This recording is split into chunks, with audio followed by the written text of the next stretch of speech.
Hi, and welcome back to the Mandarin Blueprint Podcast, episode 117. We're covering Phil today. He's moving house as well now. So we're both moved house, and after this week, we should be 稳定 again, nice and stable. So couple of updates, I suppose. We had a great Black Friday. Thank you for everyone that purchased a full bundle, a foundation bundle of the new bundle situation that we've got going on at Mandarin Blueprint. We've heard a lot of good things, a lot of good feedback from the new way that we've structured the levels as well, by putting the characters first and also adding in vocab mnemonics.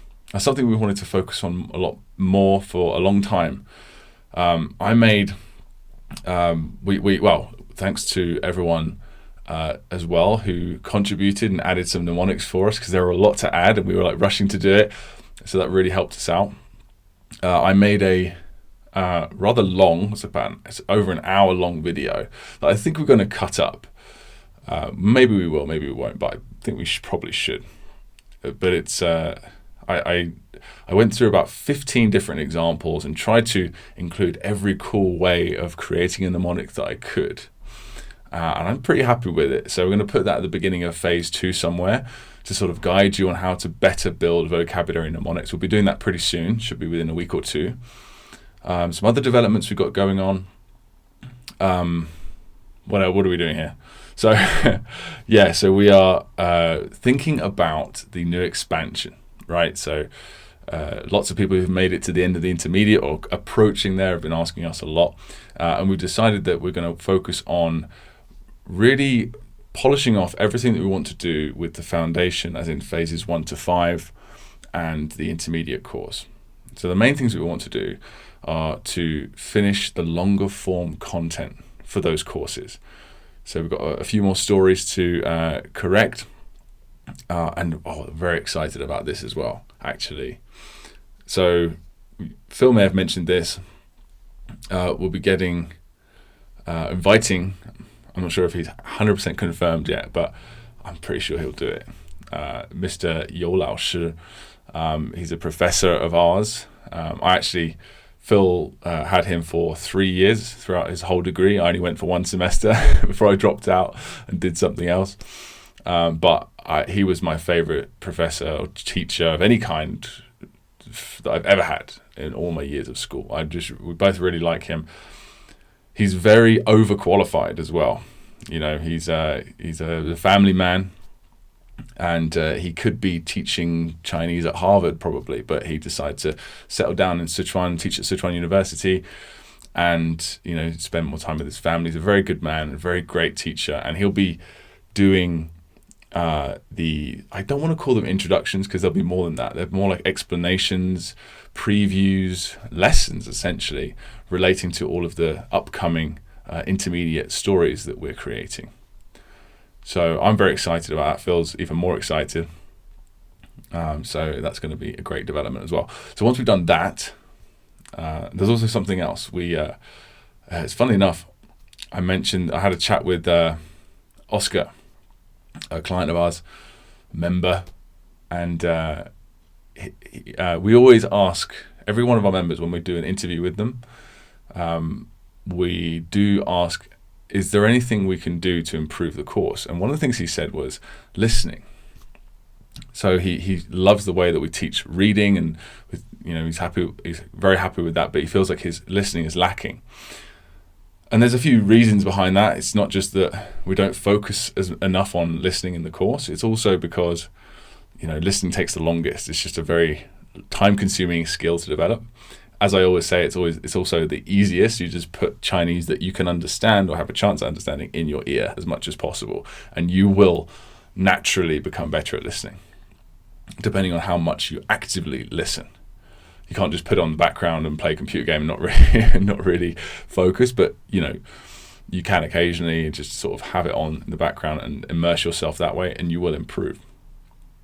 But we don't really talk about that process that much in the course, and because we're so focused on getting you to read, right? And listening is of course a part of it. We have the pronunciation course, and every single character, word, sentence, paragraph, story, everything in the entire curriculum has very high quality male and female native audio at 2 different speeds, native and 80%. And we made sure to put that in. But because of reading, it just takes less time, like listening just takes more time. You can sort of get to where Oscar is, for example, you finish the foundation course or do a couple of 100, 300 characters worth of the course. And you can feel like, oh, my reading's really good. I'm reading stuff, no problem. But I feel like I'm not understanding conversations or TV shows yet, and it can be frustrating. So what I decided sort of in the interview, which you should be able to watch by now, I'm going to publish it pretty soon. So it should be out by the time this podcast is out on our podcast, on our website.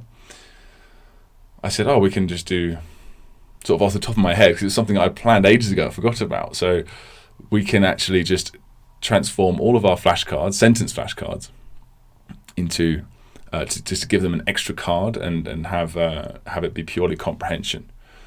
So you just see nothing, you just hear the sentence, and you're supposed to sort of, you can write it if you want to take the extra time to do that, or at least visualize what it is, what this text would be, and use your comprehension that way. And another thing we could do that would be relatively easy, just time consuming, but one of our assistants hopefully could do that for us, which is just create audio files with all the sentences and create like shuffle decks just of audio folders that you can just have and you can download. You can put them on your phone, just have the sentences level by level and just listen to Chinese that way. Just have the sentences shuffled with like a 1 or 2 second pause in between them, something like that. Give you enough time to repeat it. I figured that would be an easy step. And if anyone's listening to this and you're on the course, let me know if you think there's anything else we could do with those sentences to improve the listening.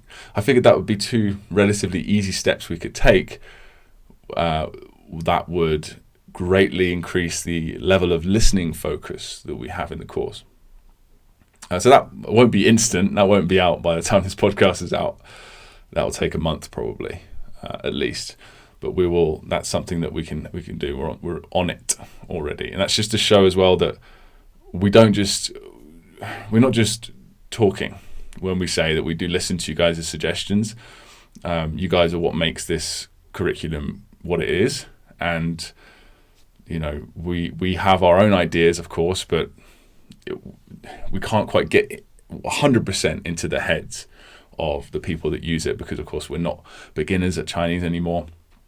So it really helps to get some feedback. There's a section on our course forum, the MB community forum. If you just find the course ideas section, please go ahead and post some improvements if there's anything you think we can do to just improve the situation. Okay, so that would be awesome. So once we've done that and all the intermediate stuff, and we've sort of crossed the T's and dotted the I's, everything works well, we will start work on the expansion. So that'll be a new year thing, I think. Hopefully January, February at the latest, we'll get started on that.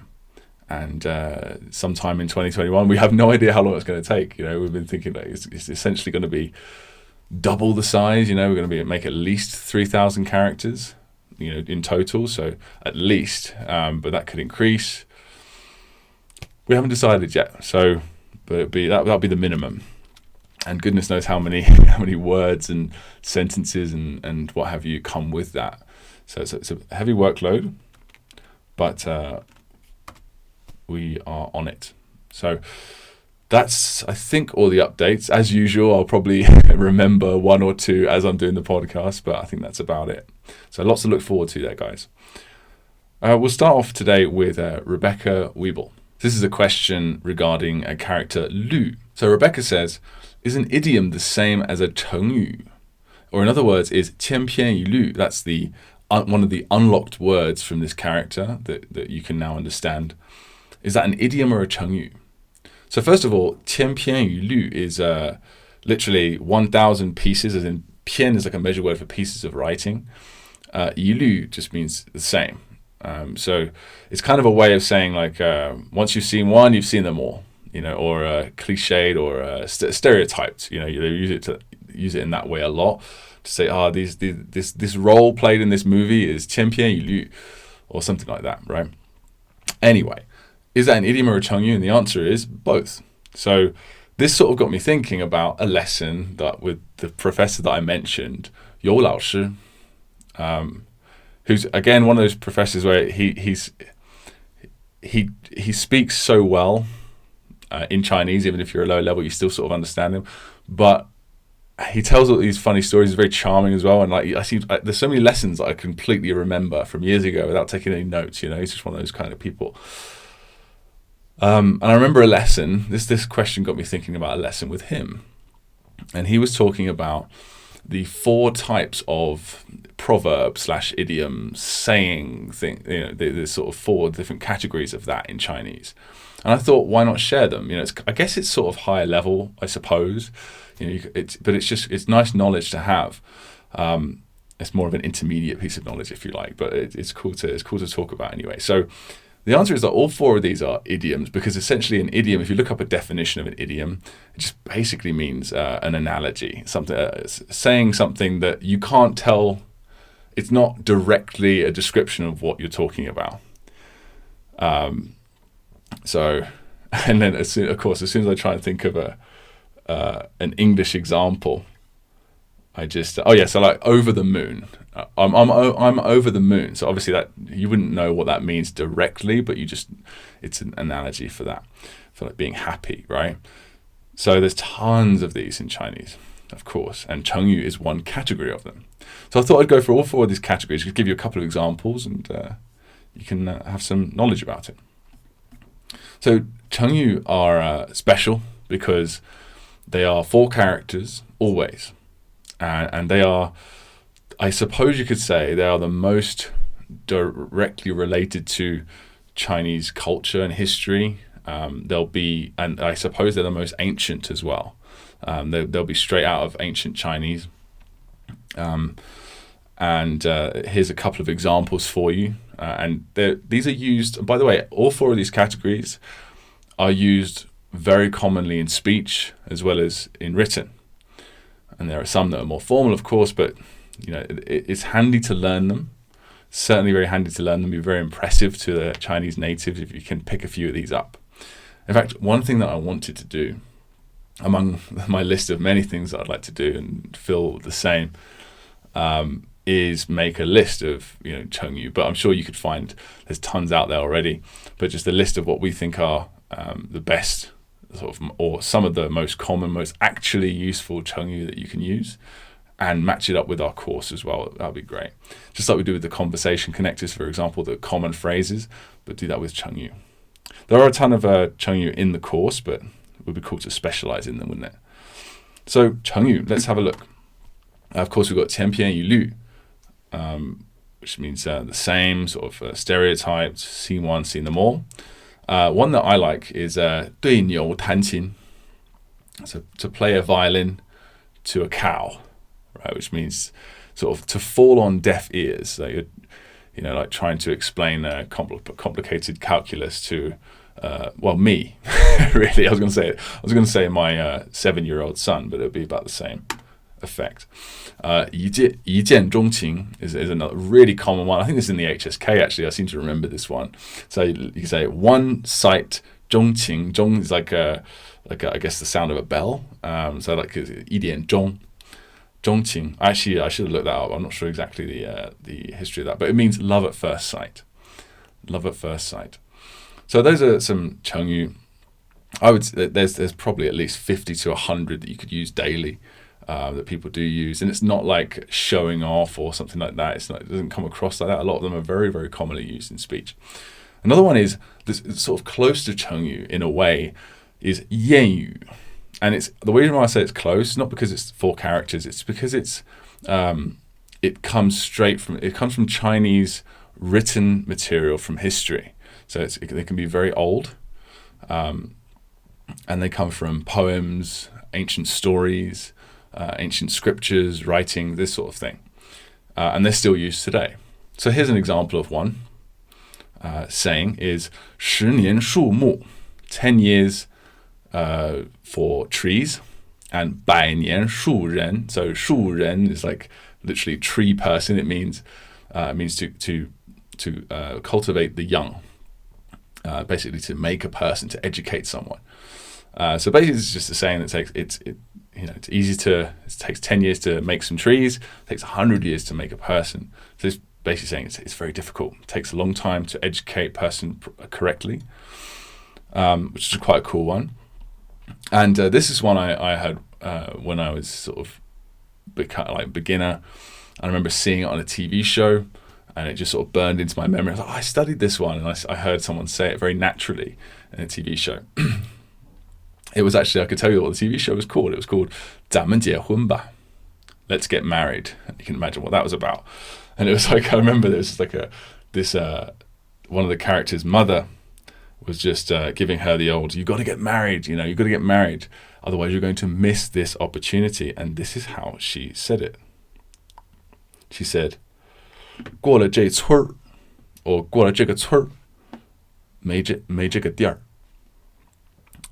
So you go past this village, maybe you don't have that 店儿. That's 店儿 is like a 店, 商店 or 超市 or whatever, a shop. So you don't have the chance to buy the things that you need, supplies, if you go past this village. So once in a lifetime opportunity, or take the chance while you can. So those are the two 谚语 examples I wanted to give. Next is a very interesting one. So you could say that 歇后语, whereas 谚语 and 成语 are more made sort of from history, from writing. These next two categories actually are both more spoken. They're passed down through just through speech, 口头流传. So you can sort of tell as well. They're not really from like poems necessarily or anything like that. They're just they're passed down from person to person, created by Chinese people, just your everyday Chinese people. So here's one: 打破砂锅问到底. So if you look this up in, say, Pleco, a dictionary, you'll see it as one phrase. But the reason why I put this second part in brackets is because with 歇后语, if you actually look at the characters of this phrase, 歇后语, 歇 means to rest, and 后 means afterwards, and 语 means speech. So it's kind of saying you can rest, you can take a rest with the laughter, you can 去掉 the second part if you want. Okay, so, and often Chinese people do that because these phrases are so common, they're so ingrained in the society that you don't need to necessarily say the entire thing. You can, but you can just say 打破砂锅.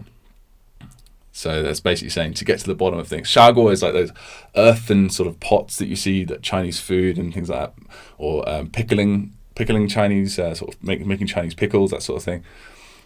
So to get to the bottom is just to sort of smash that open and see what's inside, sort of thing. Get to the bottom of things. Here's another one. And the reason why I chose this next one is because I remember my wife telling me a story when she was a kid. Like, she was like the youngest of three, and she'd often like cry to try and get some attention. And she'd just make this crying noise, but would just be pretending. And after a while, her parents would say this to her. They'd say 干打雷 or 光打雷. Like, just, it's only it's dry. I guess that means dry in this case. 干打雷, it's just thunder. 不下雨, there's no rain. So you're all talk, you're all bark and no bite. You're all talk and no action. There's nothing happening. You're just making a noise. 光打雷 or 干打雷, 不下雨. I just thought it was really funny. I thought I'd add that one in. So of course you could just say the first part. You don't necessarily have to say the second part as well. And the last part here, 俗语. These are, this is, I guess, the most sort of 通俗, the most sort of common among the people, most 口语, the least attached to any sort of formal writing or scripture, that sort of thing. These are just really cool sayings that people use all the time. And funnily enough as well, there was lots of synchronicity with this when I was looking these up, because I saw 唱白脸, and this is another one that Yo Lao Shi taught me back in the day. And he told a very funny story about the fact that he is the Hong Lian in the family. He's the nice guy, the Hong Lian. So the Bai Lian is the bad guy. And that's how you do it when you have the changing face, the opera. Oh, sorry, no, that's changing face is Sichuan, sorry. It's the Beijing opera, the Jingju. You would have the bad guy would be the white-faced person, and the red-faced person would be the good guy. And he would say, in my house, 我唱红脸,我老婆唱白脸. So my wife is the bad guy when it comes to raising the kid, she'd be the one that is the strict one. So that's just a phrase that obviously was made up by the people. 炒鱿鱼, I thought this was a cool example. I was looking through some examples. I thought I'd just share this one. 鱿鱼 is squid. So when you 炒 it, when you fry squid, it curls up, like 缩起来. And that kind of, people use that to describe getting fired. And I thought that was weird. So I looked at further, and because when that idea of like curling up is related to like the shutters on a shop. So like the shutters sort of, I guess shutters would be closing because it would be, anyway, that was the connection there. So 炒鱿鱼, or you can actually just say 被炒了, got fried, just for short. So it's even more 口语, it's even more spoken colloquial if you shorten it further. So yeah, there's a couple of examples. There's obviously tons. Please go ahead and look them up if you want. But so thanks for that comment, Rebecca. I bet you didn't expect such a long reply like that. But I thought that would be cool to share. So Jagoda, on our Rapid Acquisition Crash Course, one of our lessons there, we shared a secret that will put you light years ahead in Chinese, which is a secret that most of you listening to this probably know by now, which is we talk about all the time, which is input is your main focus. That's where the majority of your skills come from, as it were. Jagoda says, with every language, I used to study output. That was always the most challenging. Because of the school system and then learning by myself only by listening and reading, it became very difficult to speak. And it discouraged me from some languages for years. My passive knowledge was so good that I could watch movies and understand almost everything, but because of that, speaking became too overwhelming. I sat in a group of foreign friends and understood their conversations, but didn't have the ability and confidence to join in and contribute. I could hear exactly how wrong it sounds coming out of my mouth and could hear all the little mistakes, and I just became too shy to speak at all. So I find learning Mandarin refreshing and encouraging because pronunciation is essential, and I knew I'd have to start with that. I feel so lucky to find your course because I started producing sounds first before actually learning the language. I speak out loud with all your videos, and each time I do my flashcards. Good. I believe that thanks to that, for the first time, I won't be too afraid of making mistakes once I have enough knowledge to start having conversations with native speakers. Yeah. It's most people do the kind of opposite, I suppose. Or do they? Maybe they don't. Maybe it is common.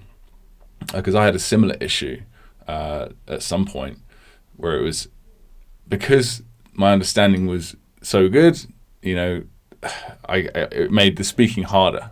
It's also the way you learn as well, though. If you learn traditional methods, you're constantly, if you learn like grammar, for example, it's constantly, this is wrong, this formula is correct, and you learn it consciously instead of subconsciously, and you end up sort of scanning what you say. That's what the Krashen says, and you end up being very overly critical.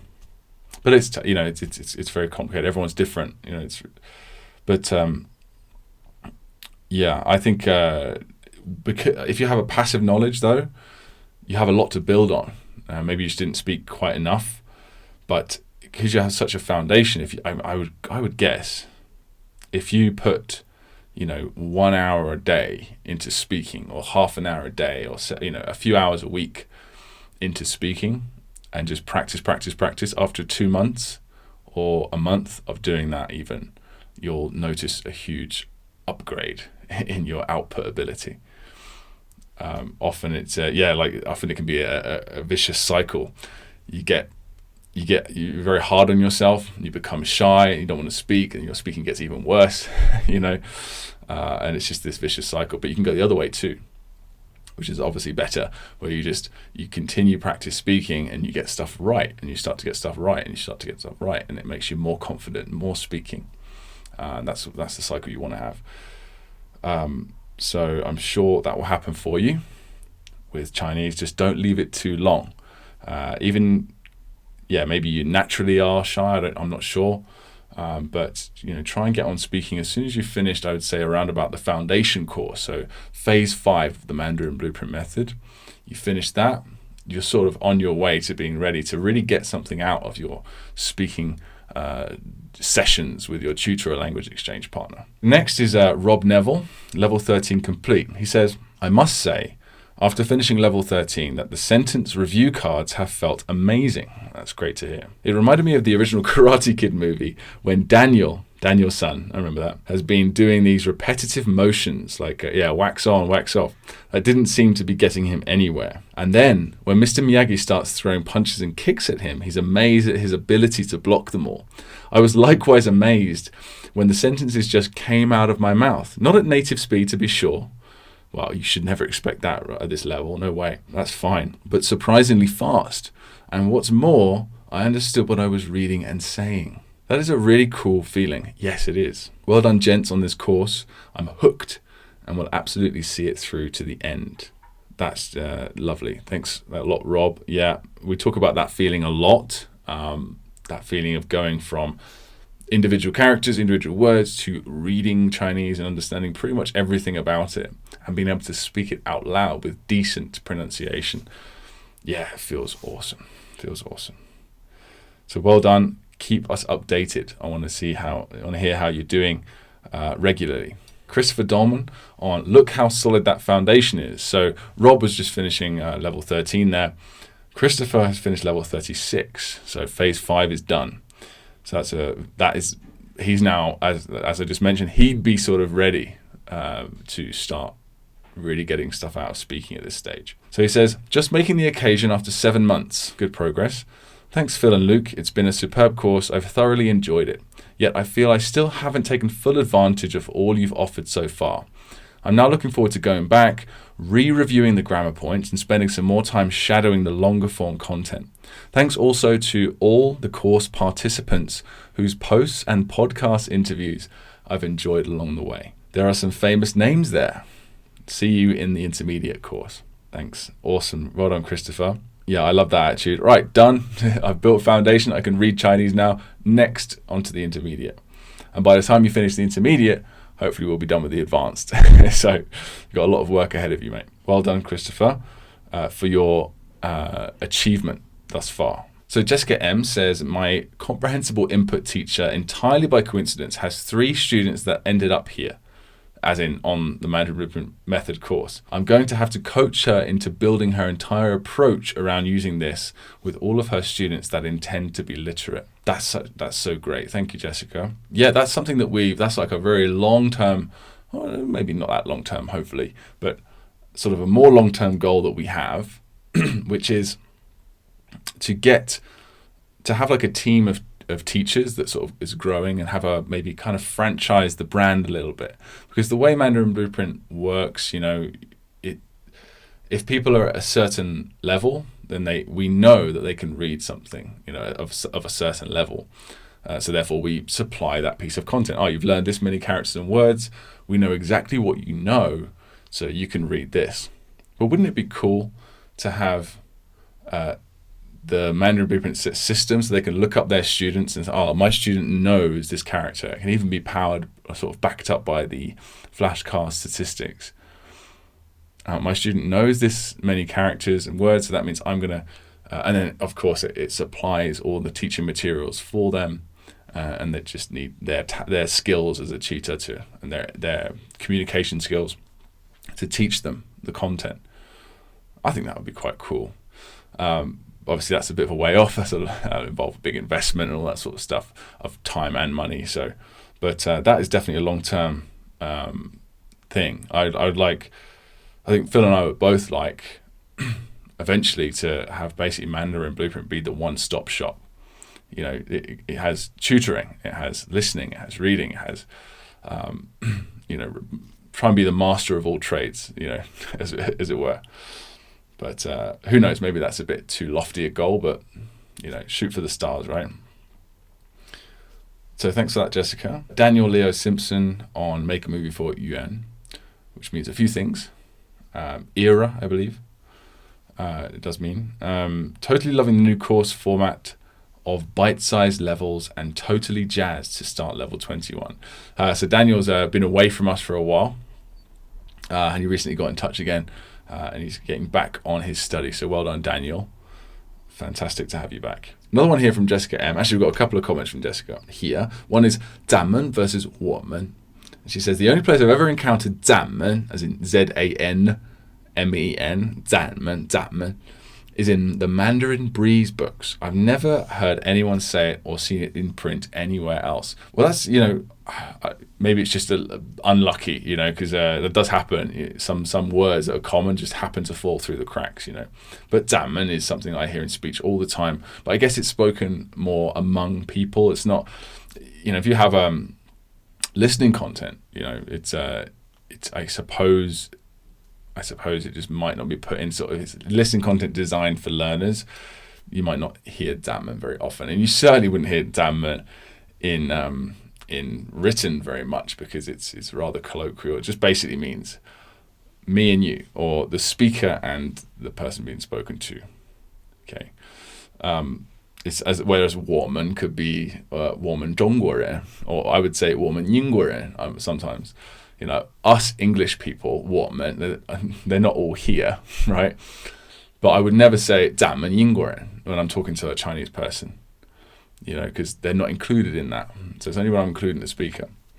I could say 咱们人类. I could say 咱们人类. Well, us humans, I could say that. Another one here from Jessica is make a movie for Ge. She says, so older brother Ge and elder brother Xiong are examples of what sets up remembering the Hanzi to be a failure, in my opinion. Yes, because they would just have a definition, and that was it. They wouldn't say how to use it. They wouldn't teach you the pronunciation. Now I think you guys do a much better job by introducing these in context with words and pronunciations, which make them more sticky and useful to the end goal of knowing which character is which in function within the language. Awesome. But still, what advice do you have about the memory collision that occurs with closely set definitions? Great question, and there's only one answer that I can think of, which is input. That's the only way to know the difference. When it comes to words that have a similar meaning, the only way you can possibly know is through context, how they're used, and a lot of context as well, because sometimes words can have several meanings or several usages, or it can get complicated with some words.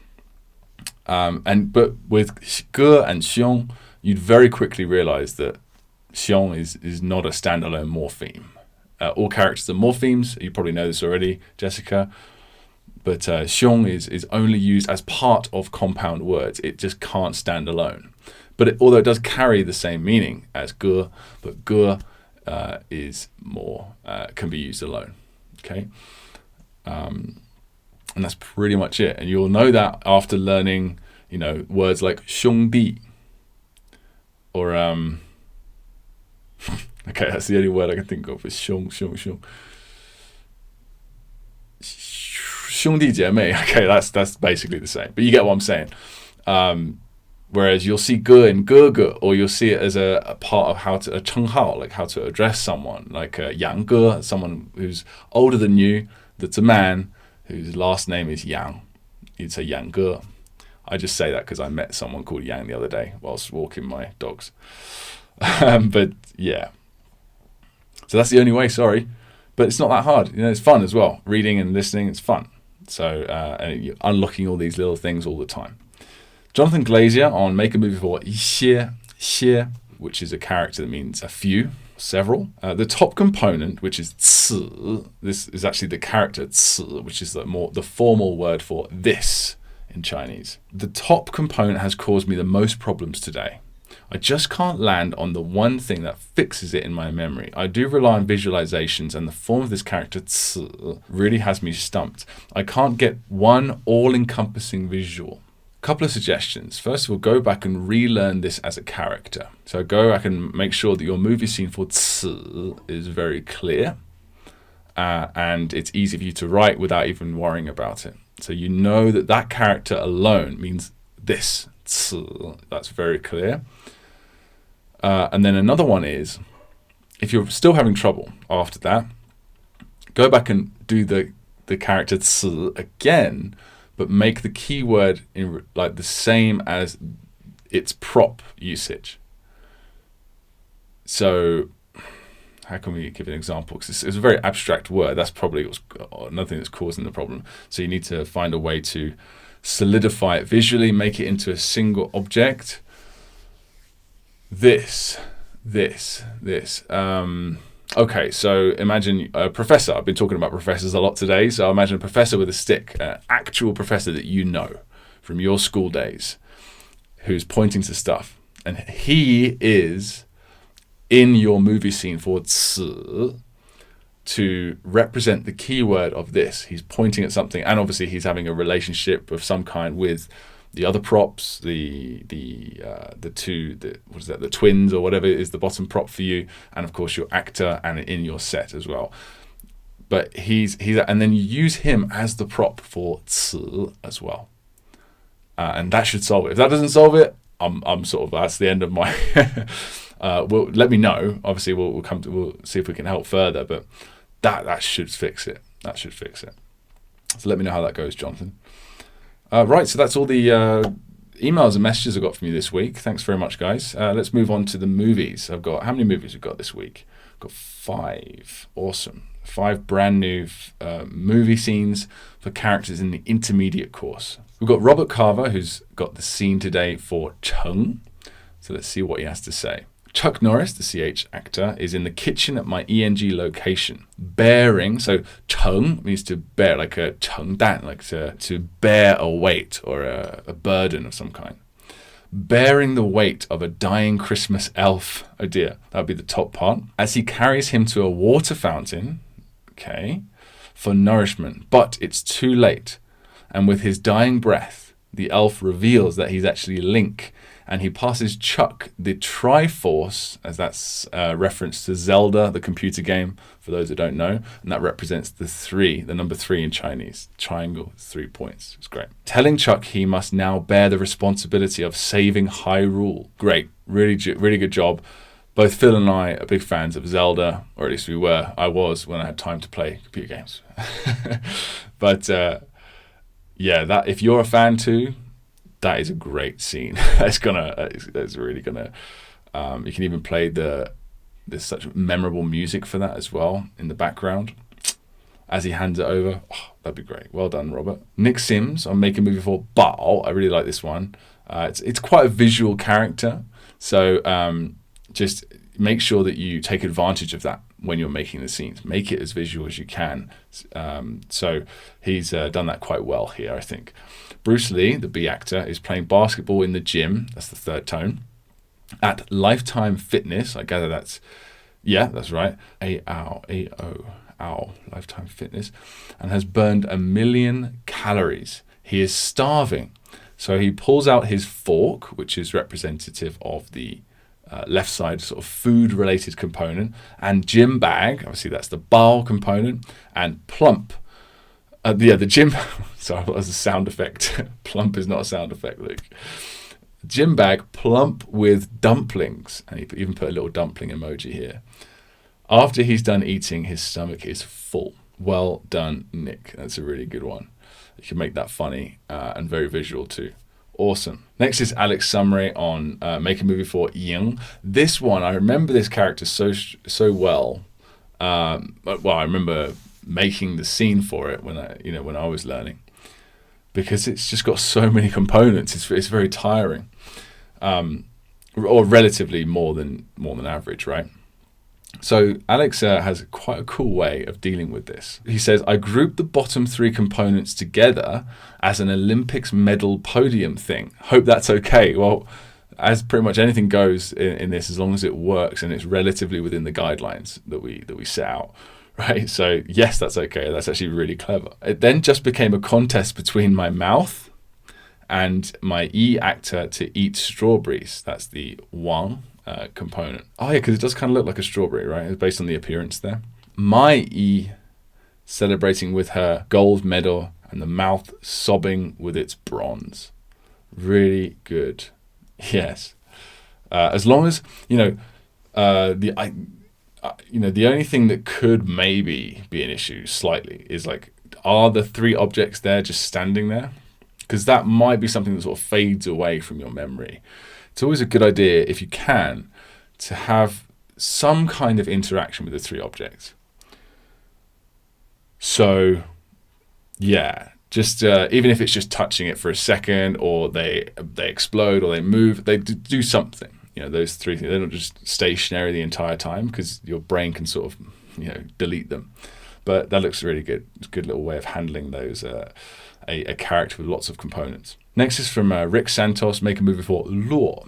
Again, love the way Rick writes his, just sort of like, again, I'm going to say the word, it's like a little haiku. It's just a short sort of poem-like way of describing what could be the scene. He says, Lou actor waters, the 3 dots water, the roses, the top part, so forcefully that each, that's gu means each or individual, of the petals falls back to the mouth of the earth one by one.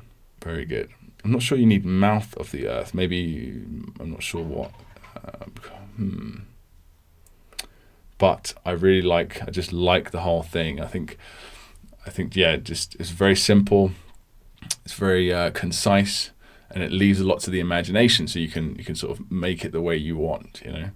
Well done, Rick. Will R. I'm making a movie for Wan, which means pill. Actor's Wolverine, and he's in the kitchen. And it says Wolverine's pet Pokemon dog, Ninetales, represents the number 9, of course, Joel, walks in very ill. Wolverine drops a drop of medicine onto Ninetales' mouth, and Ninetales spits out a giant pill. So that is the key word. So he spits out the key word. Wolverine holds the giant pill up and says, "Who's been feeding you pills like this, doggo?" Really good. Very clear, step by step, very simple, very visual. I love the way that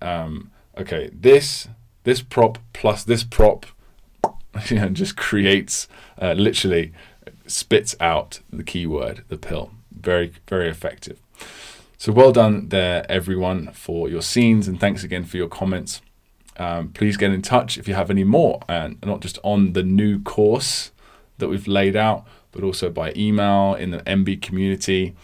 Get in touch about anything. We're always here to help. And it's been great, guys. I will see you in a couple of weeks. Bye-bye.